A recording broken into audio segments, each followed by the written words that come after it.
So, Robert, Sin City 2, it must be interesting to go back into this dangerous district. This one's even more of a realization of a comic book on the screen than the first one, and that's saying a lot. Yeah, well, I remember the first film. I looked at what we could do with green screen and digital and Frank's book, and I thought, okay, maybe we won't go as far as the book because it might just be too bizarre for audiences. We did about like a half step between the graphic novel and a movie, and people really loved the feel of it. Thought it was very original and great treatment of it. So this time we went ahead and pushed it further towards the book, especially Dame to Kill For. It's more abstract in his drawings and his graphic approach to it. It's just eye popping. So we thought, if they like that, let's go all the way. So when people say, how did you update the look? It wasn't really to make it different from the first one, but actually closer to the source material than before. And then doing it in 3D because I just thought that would lend so much better to a graphic novel because of an absence of information. You know, a lot of 3D movies have so much on the screen, you almost don't know where to look. But because his style is so stripped down and there's so much black and then there's the actor and then a few set pieces and maybe snow, everything would pop a lot more if you did it in 3D and really make you feel like you were in his graphic novel in Sin City. Yeah, we really wanted to do a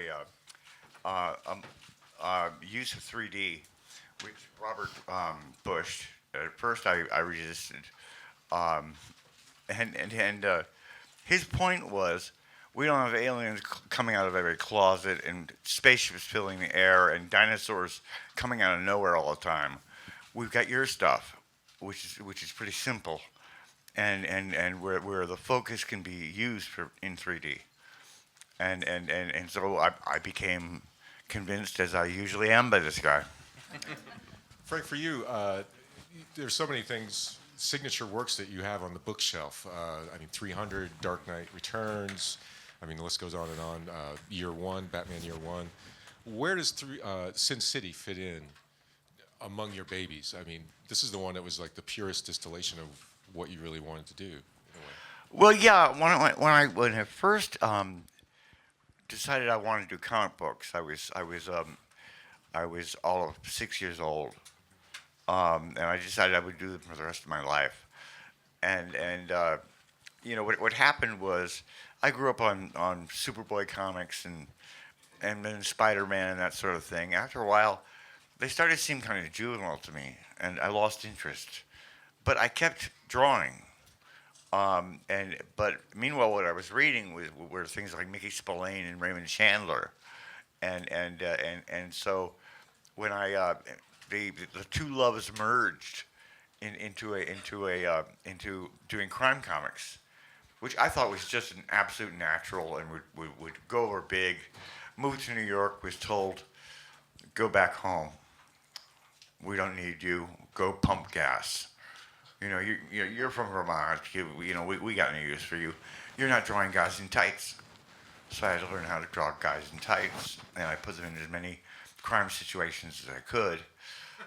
And then after working in comics and gaining some notoriety, and then working in Hollywood, I sat down and I decided I would just please myself, and I would do the one comic book that could not possibly be turned into a movie.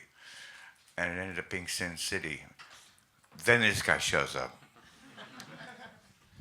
Jessica, for you to go back to Nancy it's a great experience, I'm sure. In the story, it lets you find her in very new places and very different sort of confrontations this time. Yeah, I mean, in the first film, she starts off as a little girl, and she's a victim. She was kidnapped, and then later she was tortured, and she gets saved by Bruce Willis's character Hartigan. But then in this one, it picks up after he kills himself. So it's like the love of her life is gone. She's devastated. She's an alcoholic. She's still dancing. She's not happy about it. Not hardly. Well, she has costumes now. Yeah. Different costumes. But it was cool to be able to take someone, from this like sweet, innocent, naive victim to this very powerful warrior who takes her life in her own hands and gets revenge. Well, I've got to add that the original working title for Jessica's story was Nancy's last dance. Because she had been the abused victim, she'd been through the ringer, and she had ended up as many women in her situation do, which is an exotic dancer. And this time, she's turns into something quite else. And I've already got her next chapter planned, so please show up for the second movie. Josh, for you, what to step foot into this city that Frank has created? There's an anachronistic quality to it. The dialogue it's not naturalistic, and there's such extremes. Talk a little bit about the challenge and the opportunity of that. Well, I mean, as an actor, I think doing it for 30 years, every movie you're trying to figure out a way to make it more naturalistic and more organic to, just humanity. And you have lines like "never let the monster out" and stuff like that. It's hard, you have to find a cadence, and the cadence doesn't come to you. I was saying this earlier when we were in Comic-Con, that it's the kind of movie that you really have to dive into. You can't really manipulate the movie. You can't manipulate Frank Miller's mind. It's impossible. Look at him. Many have tried. Many have tried. So the opportunity to be able to do it was really unnerving. But when I watched it, it's one of the few movies that I've done where I thought, thank God I'm in this movie. I really feel proud to be in this movie. I think it's really, it's just next level. And everybody says that during press things. It's truly, I thought they've gone to the next place. I enjoyed it so much. It's very dark. It's a lot of fun. It's very sexy, But it's one of those things that I would go and see a few times if I weren't in it. Because I'm in it, it would seem pretentious, so I don't. 3 times last night, a bit much. A little bit much. Eva, I haven't met you before, and I have to say that now I'm frightened and excited to meet you. It's a great performance. What for you coming in? What did you? Is there a scene that you may have circled in your mind as I can't wait to do that, or that one's going to be tricky? I was very nervous for the scene when she's after she tried to shoot Dwight, and she's talking with the cops, and she's lying because she's a compulsive liar, as you have seen. So it's kind of the challenge in this film to still be believable and lie all the time, and so to play all these different women that was the challenge, and she's so bad. So that was very kind of fun, no conscience, no sense of right or wrong. She's pretty evil. Yeah. Joseph, it's so nice to see you. How's things? Very well, thanks. How are you? It's been a while. It's good to see you. Your character, he has such a great arrival. Just coming into town. It's such a great introduction to the story. What was it on the page that you liked most about your character, and then was there any surprises along the way? The thing that I liked on the page most about my character was in the very cover of the script, where it said Frank Miller and Robert Rodriguez.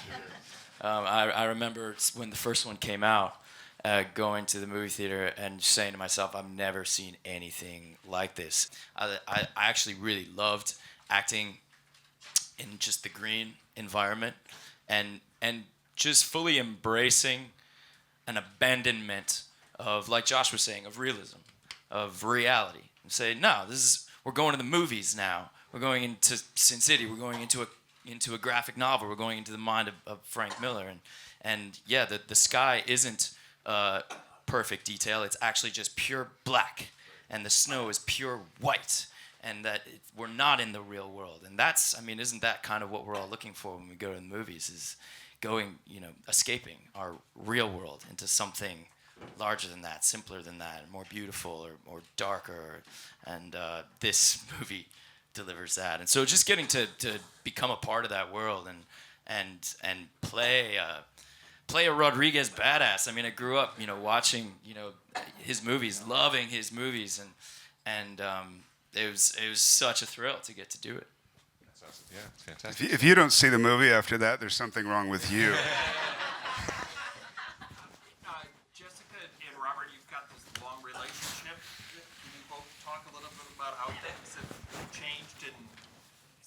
stayed the same since, was it 2005 that you first worked I together? met her she auditioned for me when she was 17. She was too young for this role of a movie I was doing, but I kept my eye on her because she was one of the few, Latin actresses I saw trying to break through, and encouraged her. Said, keep going, hope she's still. And then she got Dark Angel, and I knew her through my friendship with Jim, and we'd seen each other over the years and said, we have to work together someday. And when it came time for Sin City, I met with her. And if you look at the Nancy in the book, it was a very difficult character to figure out because we were going so much trying to be one-to-one with what the book was. That was the character I just could not figure out. And but I knew I liked you, and I wanted to work with you, so I went, you know what, you're just going to have to create a Nancy, because the one in the book, it's kind of, I mean, if you see the book, you'll know what I mean. You created something that even inspired Frank to write this next story for you. That's why it wasn't even in a book. You created almost something new with it. Yeah, it's true. And how did it change since then for the two of you working together? Oh, I'm always trying to just work with Jessica. She's awesome. She's in my Machete movie. She's in my Spy Kid movie. I'm trying to put her in every franchise I have. I do. Because then there'll be multiple movies we can he work calls together. me up and he's like, so can you come shoot this little thing? And I'm like, okay, what is it? And he's like, well, it's just this little movie. Like, just come down. It'll be fun. Just a couple of days. I'll shoot you out. And that's just what he does. And I am there, and I show up every time because it's so inspiring to be in his world and to be submerged in his universe. Well, that's kind of why you use the same actors a lot. You get to know them, and you realize one movie can't explore all the talent they have. You really have to give them several different kind of roles in completely different kind of movies to push them and to push yourself, and you trust that you know that they're going to step up because you're counting on them and you're giving them an opportunity to not just do the same thing again. And even in this, it's completely different than Sin City 1, what she does here. And she arrived with a lot of that. She arrived with so much of it worked out that it raised the bar. She was the first character we shot in Sin City 2, and it raised the bar on all the acting that was going to come after that. My question's for the actors, and some of you have worked with Troublemaker before, but what was the experience like of going down to Austin, and how did that differ from what you've had on other films and shoots here or elsewhere? Me, I loved it. I was so inspired by that particular aspect. Here's a filmmaker who has decided to kind of make his own world, his own industry, and do it his way. The fact that you drive just outside of Austin, and not only does he have all of the ability to shoot whatever he wants, all of the cutting is going on next door, and the visual effects, and the music, and everything else. And movies traditionally, because they're such mammoth tasks, they kind of have to get divided up, and that can sometimes be interruptive to one individual's voice coming through. But the way that Robert does it, it's so him. It's he manages to approach in the medium of filmmaking what an artist like Frank Miller is able to do by himself, sitting with just his own tools, writing and drawing. And I really, really, really admire that and found it enormously inspiring. My favorite scene in the movie is with Doc Brown, Chris Lloyd. So my question is for Joe and Robert. For Joe, would you yourself trust Doc Brown to take bullets out of your body? And also for Robert, what's the decision casting Chris Lloyd in that particular specific role? I'm going to start with Joseph, then I'll tell you mine. Well, that depends on if he has his flux capacitor handy. I love that scene too, man, and I love getting to see Christopher Lloyd do something dark, because I actually worked with Christopher Lloyd in a long time ago, 21 or 2 years ago. He's the angel in Angels in the Outfield, and so this was our reunion, and you couldn't really ask for a movie that was more diametrically opposed to Angels in the Outfield than Sin City. And it was perfect. I mean, he's sort of this junkie in dirty clothes, but he's kind of got this almost poetic, sad, self-talking soliloquy going on the whole time while he's setting my bones with popsicle sticks. And you're right. It's like, man, this is Doc Brown. Should be talking about 1.2 gigawatts of. But it's really cool because he's a really strong actor, and he can do a lot of different things, and applying that energy that he brings to a character like Doc Brown from Back to the Future, but putting it in this really dark flavor of a Frank Miller world is really entertaining. Yeah, and I've been a huge fan of his ever since I saw him in One Flew Over the Cuckoo's Nest. I mean, the guy's a great character actor.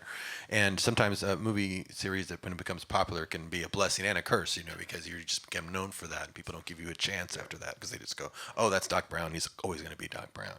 And I was just such a fan of his. I'm a big proponent of someone who gets somebody and that you've always admired and given them a chance to do something else because they can redefine themselves. And he certainly walked in. I never mentioned that character. I never talked about the movie. I didn't even say I was a fan of it. I just wanted to come in and do just this. And he comes in, and I think the first scene when he comes out and yells across the street, everyone just erupts in applause because he's got this magnetism and this presence that you could hear a pin drop, in the studio. People were just hanging on his every word. He's just that kind of an actor, and he doesn't get to do that enough, I think. So I think he enjoyed it, but that's why I just seen them together. It was quite a day. It was his first day. So you get to have two very cool collaborative scenes today. You're going to work with Christopher Lloyd in the morning and Lady Gaga in the evening. and he's this first day on this green screen, and he's there with Christopher Lloyd, and then he's with Lady Gaga. And it was and by great day. And by the way, before long, it's going to be Powers Booth. So, just grin and bear it. And it was a blast. Everybody did so great. Powers would fall into the same category. I mean, huge fan of Powers Booth. Oh. That was someone I would quote all his lines from Extreme Prejudice to him all the time. Very much inspired the character of Moko and my mariachi, the guy in the white suit. And getting to work with him on the first one, I said, there's not much for you to do in the first movie, but if we do a sequel, you're all over all the Sin City books. Yeah. And I was so glad he had come to do that one little scene in Sin City, because then he paid off for him here. He gets to he's the whole movie, and he enjoyed even what he was getting to do. He could really feel it, on the set. I mean, you have to feel it because there's nothing else to go off of. It's all green. It's only the actor, and when you're accomplishing it or not, because if you can make it work with just the camera and one actor or the two actors that they're with, then by the time all the other sauce is on, all the pretty pictures are on, it's going to really work. But it's got to work on that base level. Jessica, at a press conference for the first Sin City, you had expressed trepidation about embodying Nancy's swagger. Were you more comfortable with it this time around since you were revisiting her? Yeah. Good memory. Yes. Great memory. Yes, I was 21, I think, or 22. I was so young, and I wasn't really comfortable in my own skin, and being on a stage and dancing, it was all kind of terrifying to me. And being on set with, these meek individuals that don't have very strong opinions at all, I was terrified. I didn't want to make a misstep, and I knew how incredible this world was. And I just didn't want to disappoint them or myself. And in this one, I felt just more confident, and I feel comfortable in my own skin, and I feel like if I'm going to be, blessed with this career and be able to do movies, I might as well go 150% and really push it and be fearless. So that's kind of the attitude that I took this time around. I know it's too early for this question, but sex is a big part of this story and the movie. And for Eva and Josh, knowing the amount of post-production that the scene was gonna have later, black and white, special effects, 3D, knowing that affected something while you were shooting this scene? Yeah, definitely. I mean, I trusted Robert. He came to my trailer and he swore to me that I would look amazing with, the right lighting, the shadows and all that, because I felt, you always feel quite vulnerable when you're naked on a set, and so you trust, their vision and it looks stunning. It's art, it's not vulgar, it's not indecent, it's not realistic. It's beautiful, I think. Yeah. Josh? You apparently liked it very much, didn't you? He was offended the first 4 times. The first 4 times. Yeah, she says it's not sexy. She is sexy, and she trusted Robert. She did not trust me. And then Nobody trusts you, nobody Josh. trusts me. But when you do it, there's something about this cast that I've been very lucky, especially recently, this movie that I'm doing right now and that movie, where you just kind of jive immediately, and it makes it, there's not a lot of pretense on the set.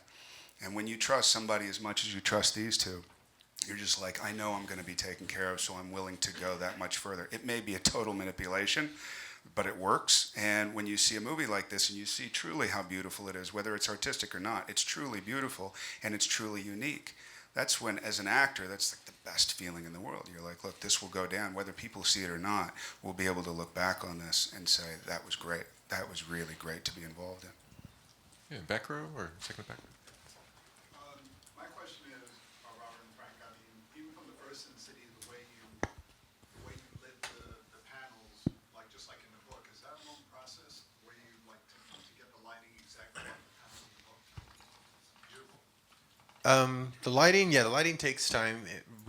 When you're on the set, fortunately, we can move pretty quickly because I'm lighting just the actors. You're not having to light the entire set.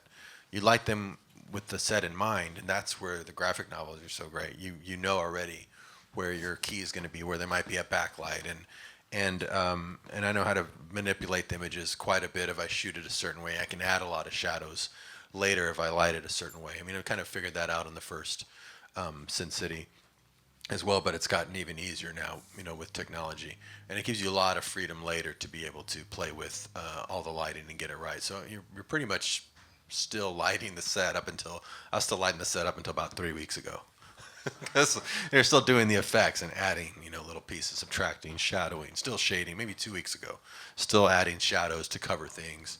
I mean, it's quite a process. It's like drawing. It's like being an artist. You pencil it in first, and then you ink it. Well, when you're filming, it's kind of like you're penciled it all in. You know where everything's going to go, but the application of the final ink takes some time. For Frank and Robert, for the two sequences that were new, that weren't graphic novels before, how did you go about developing it? Did you start with drawings or start with a straight-up script, and was it very different from how, Frank, you do the comics? I think on the first film it's when, after working with Jessica and really loving the relationship between Jessica and Bruce, that Frank was already talking about this new story that he was inspired to do, where following what happens afterwards. So we said, okay, well, that has to be one of the stories. And since that's kind of a cool idea that people can't just go buy a book and know what's going to happen, let's do another new story. And I, challenged him to come up with another character. And to make it easy, whenever he'd come down to Austin to visit, I would ask him about it. And I would secretly tape anything he said in case that was it. And he said, yeah, well, I'm kind of thinking about this character named Johnny, and he's got this coin, and he can't lose. And I was like, okay, here we go. And it was fun just to be there during the process of that, the writing of it, the crafting of it. And then a lot of it's still crafted. That's why I knew the ideal actor for it. I told him about this guy who I thought would be great, Joseph Gordon-Levitt, who would bring an energy to the movie, and that he's very collaborative, he's very smart, he's very creative.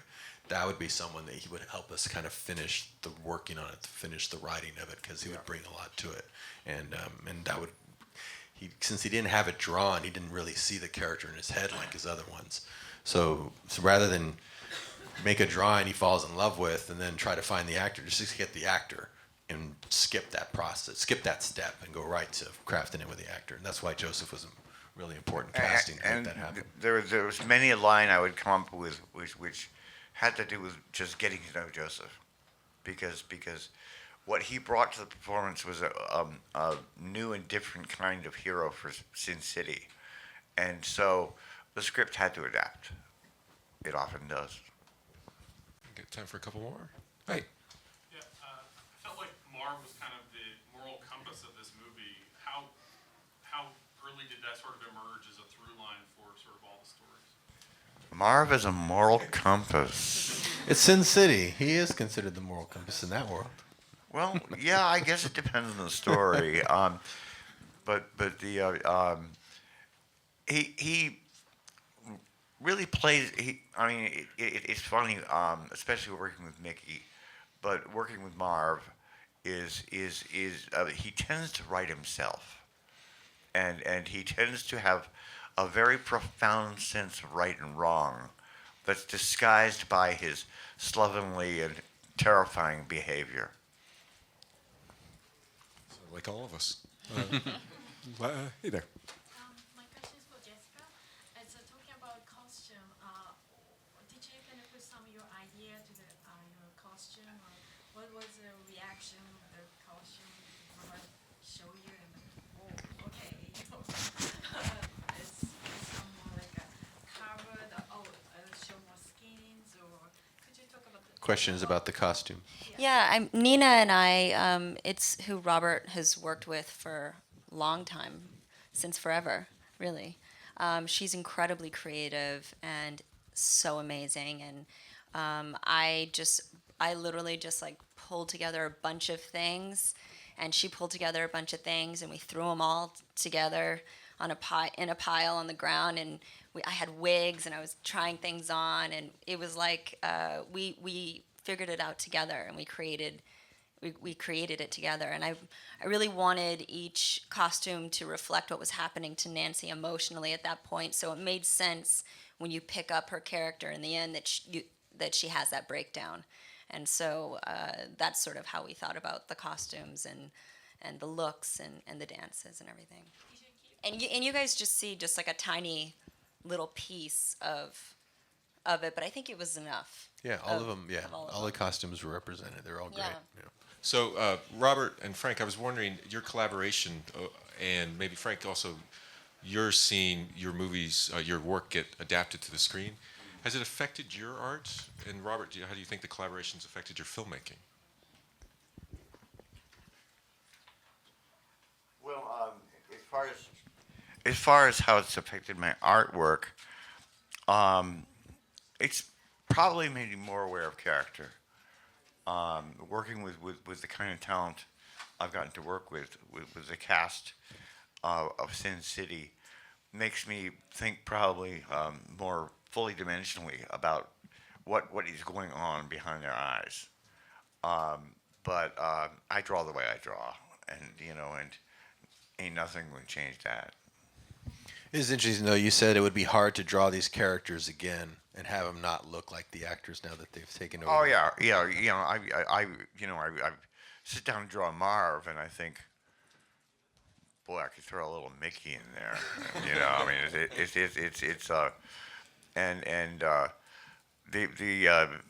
I don't think I'll do another dancing Nancy Callahan scene after seeing what Jessica does because she topped me. You can take the Frank Miller out of the Sin City, but you can't take the Sin City out of Frank Miller. For me, I mean, I think I learn so much every time I work with somebody, and the actors, but especially this kind of a movie where the idea from the beginning was it's just the story. His visual storytelling was just so bold. When you read the book, you'd read the book and just be breathless and go, movies aren't like this at all. Let's not take this book and turn it into a movie. Let's take movies and turn it into the graphic novel.